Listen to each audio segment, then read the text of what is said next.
Welcome back to the Weekly Burn, your weekly podcast to talk anything and everything Orleans Firebirds. Tyler Aiken here with Dylan Pescator and Ian Nicholas. And first off, how's your weekend going, fellas? Weekend's going pretty good. I mean, it's been a game every single day, Tyler, and there hasn't been many off days for the Firebirds, and it's going to continue like that. The next off day for Orleans isn't until the 9th, and tomorrow, which there's no official Cape League game for Orleans, well, they get to go to Fenway Park, they get to participate in Scout Day, and they get to play a game against the Yankees Red Sox scout team. So even though it's an off day, the Birds are still playing. You two have to be excited. Two Yankees fans walking into Fenway, but getting to see the Yankees scout team too. I mean, it's got to be pretty cool. Well, we already got our fun right before the season started. Dylan and I went to Fenway, watched the Yankees in town against the Red Sox, and Alex Verdugo decided to turn on the Jets against his former team and play like he was a reincarnation of Barry Bonds. So that was a fun game, a Yankees win. But now we're hoping that the Yankees lose to the Firebirds in a game that might not count for much, but who knows? Might get these guys slotted up a few higher spots whenever they get drafted in the next couple of years. That would certainly be great, but probably enough MLB talk. We can turn things back to the Cape Cod Baseball League and the Orleans Firebirds. Over the last week, the Firebirds have gotten a lot of new faces in, and the name that is at the top of most people's lists, Hadim Zhao, came in and immediately started helping out the lineup that was struggling before he got here. Yeah, Hadim Zhao's been a really, really good player for Orleans, and he came at a perfect time. Landon Moran went down with a wrist injury. Zhao came in. He's played a really good center field, but his bat has done the talking as well. A hit in every single game except one for Orleans, some multi-hit games like yesterday against Harwich. He's been a staple at the top of the order, and I'm sure Kelly Nicholson and the rest of the coaching staff are happy to have him for the next 2 weeks or so before the NMLB draft.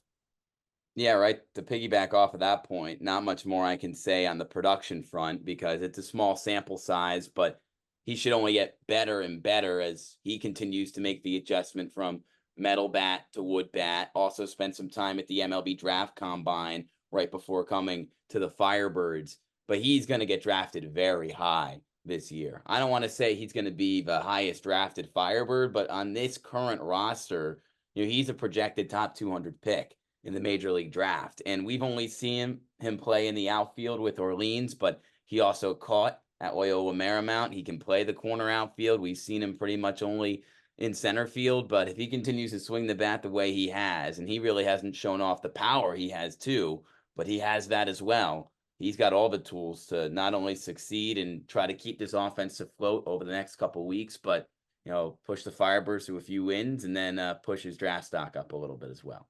Well, Ian, you bring up guys that could get picked very early in the upcoming Major League Baseball draft, and it's another newcomer that also could be picked pretty early, Matt Ager, the right-handed pitcher out of UC Santa Barbara. At one point in his career was projected to be a first-round pick, but still ranked just outside the top 100 prospects for this upcoming draft, probably a third or fourth round pick, and he's also been pretty solid in his appearances with the Firebirds.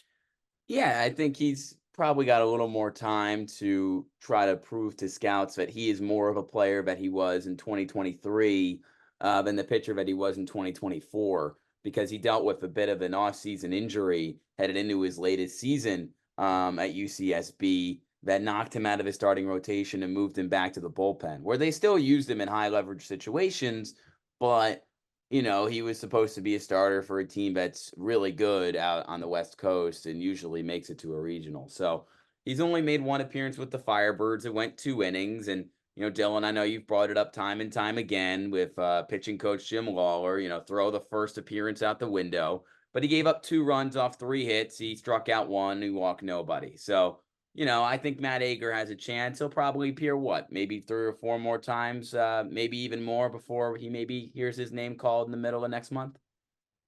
Yeah, probably 3 or 4 more times. I think I was talking with him. He expects to leave around the 10th or the 12th before the MLB draft, like we were talking about, Ian. What I really liked from Ager is that he brings high velocity to a staff that doesn't really have a lot of high velocity. Now, that's not a bad thing. Orleans has still boasts the best ERA in the Cape Cod Baseball League. That just means it shows hitters a different look. And when Ager comes out of the bullpen or starts, I think Orleans has a plan in place for him to start in the next week. He can go out and get strikeouts and kind of give hitters, 93, 94 with his fastball. And then you bring out some guys from the bullpen that have been really dominant in terms of their control. They're not going to throw 93, 94, but they get outs in their own way. And so, talking about a pitching staff that's been getting outs recently, you said not a lot of velocity, but there's been a lot of control, a lot of strong performances over the last week or so. And one group of performances that sticks out is the group of performances in that win over Brewster. I mean, a lot of really strong pitching, shutting down the Whitecaps, and that was also the biggest offensive day of the season for Orleans as well. Well, when you talk about win against Brewster, you mean the win on Sunday at home or the win on the road Friday at Stony Brook? I'm assuming you mean the Stony Brook victory. The most recent one, yes. Gotcha.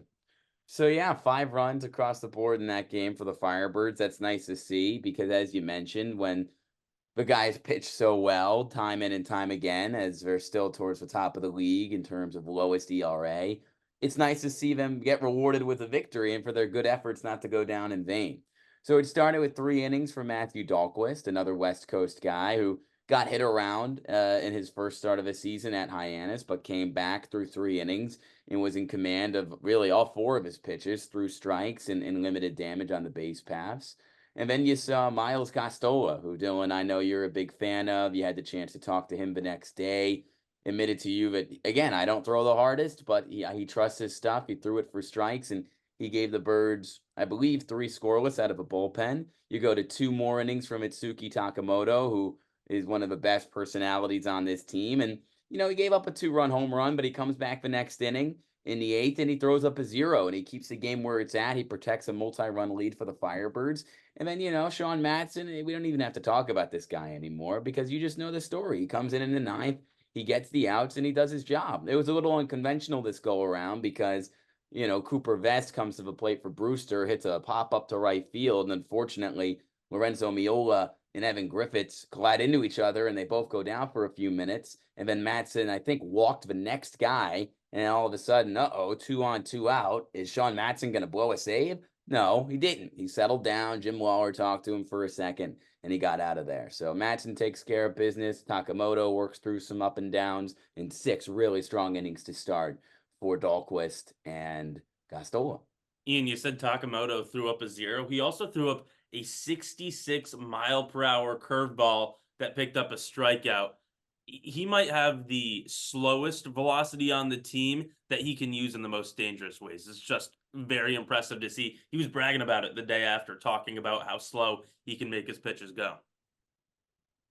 Yeah, and that goes back to, hey, this Firebirds pitching staff gets it done in a lot of different ways. When you throw a 66, 67 mile per hour curveball, whatever it might be, it makes his 90 to 91 mile per hour fastball look that much quicker to hitters. And when you have that type of velocity difference, go through the math, almost 25 miles per hour between the fastball and the curveball, he can throw hitters for a loop. And it clearly did in the 8th inning as he got 2 strikeouts as well. So we've had a lot of newcomer talk, but over the last week, there have been some players that have been on the roster since the start, but have been starting to come alive. The main one that comes to mind for me is Mike Mancini, who's had multiple triples over the last week of play, showing off his speed and becoming a really consistent factor at the top of the lineup for the Firebirds. Yeah, at the time we're recording this is coming out on the off day that we talked about, Monday the 9th, and it's Sunday the 8th. Wait, my math's not good there. Anyway, as long as it's the final day of June when we're recording it, and we're putting this out the first day of July. Look, I'm still trying to knock off the rust, just like these players are. But Mike Mancini's knocked it on, right? He's got 5 games in a row with a hit and 4 with an extra base hit. And this is exactly what he needed because not like he had to prove anything more to the college baseball world, but, he's decided after 2 very strong seasons as an everyday starter for James Madison that he's putting his name in the transfer portal and he's trying to, and he will go and play in a Power 5 conference because He showed what he could do at the regional level, hitting home run after home run for the Dukes before they got, eliminated by some bigger powers. But, Mancini right now, he's sitting at 225 batting average, but he's slugging 450. You gave him 2 triples. That leads the league. He's got 2 doubles. He hit his first home run. That was against Yarmouth Dennis in a great back and forth game. He's getting a little more aggressive on the base pass as well. He stole his first base of his season this past year. So, kind of reminds me a little bit of Austin Overton from the season ago before he left for USA Baseball. He was the Firebirds leadoff guy. He struggled heavily to start the season. And then Dylan, he kind of turned it on over the final 3 or 4 games that he was with the Firebirds before he left for USA Baseball, never came back, and returned this summer with the Chatham Blue. But the good news about Mike Mancini is that the Firebirds should have him all summer long, and he should only stay at this level of production. He's been excellent. And even when he was going through his struggles, he's a guy that you saw when he got things going, he was going to be the perfect leadoff hitter for this Birds team. Not only does he have that pop in the last 4 games that you were talking about with the extra base hits, but he also puts up really good at bats. And from the left side, a guy that's going to start the game off, work your starting pitcher 6, 7, maybe at times even more pitches in the first at bat, and let the 2, 3, and 4 hitters see the entire repertoire of the starting pitcher that day. This is a guy that can start the game off for the Firebirds and bring so many different tools to the table. Well, we're giving him a bunch of praise right now, but Ian Nicholas also got to talk to Mike Mancini after a loss to Yarmouth Dennis last week. They sat down and broke down his performance in that game and his experiences throughout the entire season. So let's take a listen. Unfortunately, doesn't come in a win, but offensively, just where do you think this entire group is right now? You lead off like you do most nights. How'd you think tonight went as you guys put up 3 runs against YD? Yeah, I thought we were taking better swings. We obviously haven't performed offensively how we'd like to. Kudos to our pitchers, though. They're still, throwing their stuff and competing. The offense is definitely going to start clicking. It's a long season. Pitchers are great here. Fields are tough, but I think, this group is resilient. And as we continue to play, I think our offense is going to start clicking. What do you think, people could look at the record 2-9, and they might not see, just staring at it, the characteristics that you display. But what are some of the moments so far this summer that you're going to look back on when things do start going your way and say, people should have been with us from the beginning? Right. That's the beauty of baseball. We always kind of, want to rely on success, but I think there's always, with every great team, you look at championship teams, every great team starts off or has at least, a week or 2 of rough games. In summer ball, you play every single day. So the week stretch of losses, looks a little bigger on paper for now, but I think in the end it all evens out. And I think at the end of the year, these group of guys will pull through. What are some of the moments for you? You just finished up your sophomore season at James Madison that you can look back on. You guys had a really great season in the spring, making it to a regional, that you can look back on and say, it wasn't always pretty for us, and we dealt with that, so I know these guys can deal with this. Yeah, I mean, baseball is the game of, it's like a roller coaster. You're going to have a lot of success, a lot of failure. Our job is just to minimize how big the roller coaster gets. You want as little waves as possible, as our coach would say. And I think that's kind of what we need to do. I think we're kind of, obviously trending downward, but I think as we continue to play this season and continue to grow and continue to start seeing these pitchers, because this league is tough. This league is heavy on pitchers, and but everybody's great, and I think that our team, is definitely gonna turn it around and start to swing well. Only a quarter of a way through the season. And, Mike, this was a big game for you. I know it didn't come in a win, but you hit your first home run of the summer. You drive in 2 runs. Individually for yourself tonight, was there anything that you changed that allowed you to have, as you mentioned, against some really good pitching, have your most productive night offensively of the summer? No, I think I was just trying to stay within my approach. Always have a plan at the plate. Luckily, it worked out. I think I got to a full count. Fastball came inside. I'm always looking away with that, but was lucky to get my hands inside and threw the ball and wound up hitting a home run. And then we had guys on second, third with 1 out, so that makes my job a lot easier when I could just hit a fly ball or a line drive to the outfield and score a run, and luckily I was able to do that. So kudos to the guys for getting on base and allowing me to drive them in. I guess for you personally, the last question, Mike. Last night you guys had the bases loaded with no out. You come away empty. Tonight you come up in the same spot and you do a job. What does that mean for you personally? That's baseball. There's a lot of luck in baseball. You know, as they say, if you get a hit 3 out of 10 times, you're in the Hall of Fame. So Right. last night I can attest to bases loaded, no outs, I struck out. So coming back today, just being in the same situation, you know, you're grateful for that opportunity. And, you know, fortunately I was able to do something with it. But unfortunately we came up short. Firebirds have another chance. The beauty of baseball. They get back on the wagon tomorrow at Brewster. Mike Mancini, thanks so much for joining us tonight. Thanks for having me.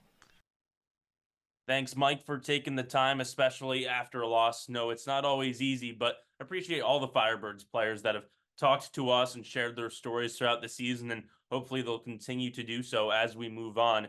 And so now, Dylan and Ian, looking ahead to the next week, we could go game by game, day by day, break down the schedule. But there's one thing looming on everyone's minds, and that is a 4th of July matchup at Veterans against the Chatham Anglers, the rival first trip out to Chatham of the season. That's going to be a big game. Oh yeah, and it always is a big game against Chatham. I mean, everyone remembers one of the greatest playoff series, the 2005 East Division semifinals between Orleans and Chatham.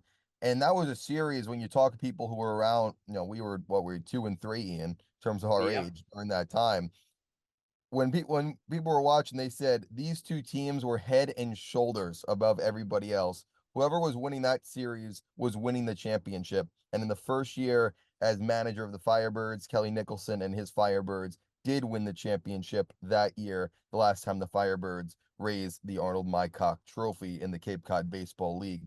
But not only is the game at Veterans Field so special, and hopefully we get online in. I know last summer we had some fog issues over at Chatham, but I really like the parade. I think it's a great time for the players to connect with the town of Orleans, which is going to be packed, as well as the entire Cape Cod. It's going to be an incredible day, and hopefully the Firebirds can come out with the win that day. They go back to back against Chatham as they host the A's on the 3rd and go to Veterans on the 4th. Yeah, Dylan, just to piggyback where you were talking there. You know, last year was a great season, right? But that week kind of got a little foo-fooey with the weather, and hopefully everything holds up this week. I think that's the only thing I got to say, right? Like, even with the, you know, Fenway Day that is taking place today, if you're listening to the day in which we released the weekly burn, you know, last year it was before the season began. Now it's, I think, more appropriately in the middle of the summer, which is great. All the teams will be there. And last year it just got completely screwed by bad weather. So, you know, it was fun to be there, but didn't really get the experience of seeing Orleans play that game against the Yankee Scout team. We want to bring you guys at home a lot of great content. I think we're going to be able to do that now with the weather looking good in Boston for this Monday. And then, yeah, it's great, right? This is what, you know, I understand it's summer ball and these guys might not understand the 2005 East Division Championship like Dylan does and I do and Tyler do because we're crazy. But they understand that Chatham pulls a lot of fans, Orleans pulls a lot of fans, and I think there's probably going to be upwards of 2,000-3,000 fans at both games on the 3rd at Eldridge Park and the 4th at Veterans Field. So those two, regardless of result, will be rowdy, exciting, what summer baseball is, and can't wait to see it. And let's hope Mother Nature is enjoying a hot dog and enjoying some fireworks instead of raining on our parade. Ian, Dylan, there's certainly a certain level of aura that comes with Chatham and Orleans games. I was actually talking to a representative from the Anglers before the last time he played. A representative. And he said, you know, take Veterans out of it because he didn't want to be biased. Eldridge was his favorite park in the entire league. So even though the two teams don't like each other, there's still a mutual level of respect. For all that great coverage we've talked about, for the coverage of Fenway Day, the Chatham game, and everything coming up this week, make sure to tune into our broadcasts, capeleaguetv.com. You can also follow us on Instagram and Twitter for anything and everything Birds.